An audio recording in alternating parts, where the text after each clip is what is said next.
Hello everyone, welcome back with another blogs. সাথে আছি আমি ওমর ফারুক আনলিমিটেড ব্লগস থেকে। তো বন্ধুরা, দেখতেই পারছেন আমি আজকে এসেছি সদরঘাট। এটা হলো বুড়িগঙ্গা নদীর তীরে অবস্থিত পুরান ঢাকায় সদরঘাট।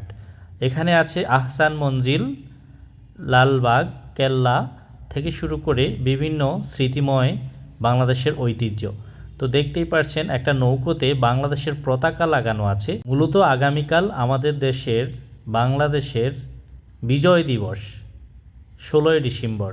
তো সেই ক্ষেত্রে অনেকেই আছে দেশকে ভালোবেসে দেশের পতাকা বিভিন্ন যানবাহন এবং নিজের কর্মস্থলে লাগিয়ে রাখে, নিজের বাসাবাড়িতে লাগিয়ে রাখে বিশেষ দিনগুলোতে। তো দেখতে পাচ্ছেন লঞ্চগুলো একেবারে ঘাটে এসে অবস্থান করছে। তো অনেক দোকানিরা আছে নৌকার মধ্যে, বড় বড় নৌকার মধ্যেই পুরো একটা দোকান, আস্ত দোকান বসিয়ে ব্যবসা করছে। দেখতেই পাচ্ছেন বিভিন্ন ধরনের চকলেট, বিস্কুট, আচার, ফল থেকে শুরু করে সব আইটেম রেখেছে তারা।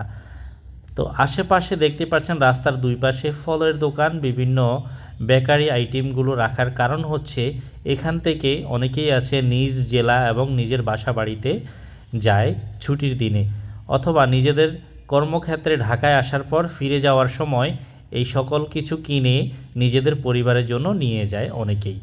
তো বন্ধুরা, দেখতেই পাচ্ছেন রাস্তার দুই পাশেই মোটামুটি ফলের দোকান।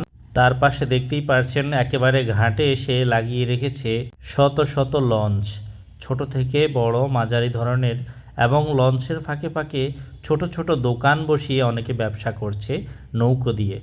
তো দেখতে পাচ্ছেন, আমরা দেখতে পারছি ইতিমধ্যে একটা লঞ্চ এসেছে। এটা সম্ভবত বরিশালের লঞ্চ, মোটামুটি 3তলা একটা লঞ্চ, এবং ছাদেও অনেক মানুষ দেখা যাচ্ছে। বরিশাল থেকে এসেছে, এটা ঘাটে এসে ভিড়বে।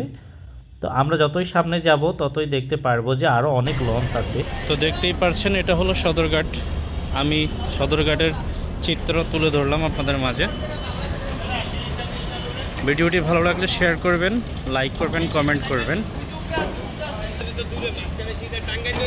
মূলত এখানে চাঁদপুর এবং বরিশাল এই দুটো জায়গার লঞ্চ বেশি, এবং ভোলার লঞ্চ আছে এখানে। তো কিছু ছোট ছোট লঞ্চ আছে আশেপাশের জেলাগুলোতে যাওয়ার জন্য, যেই সকল নদীবাহী জেলা আছে। তো দেখতে পাচ্ছেন এখানে অনেকেই আছে হিন্দু ধর্ম যারা পালন করে, তারা বুড়িগঙ্গা নদীতে এসে তাদের ধর্মীয় কিছু কার্যকলাপ আছে সেগুলো পালন করে।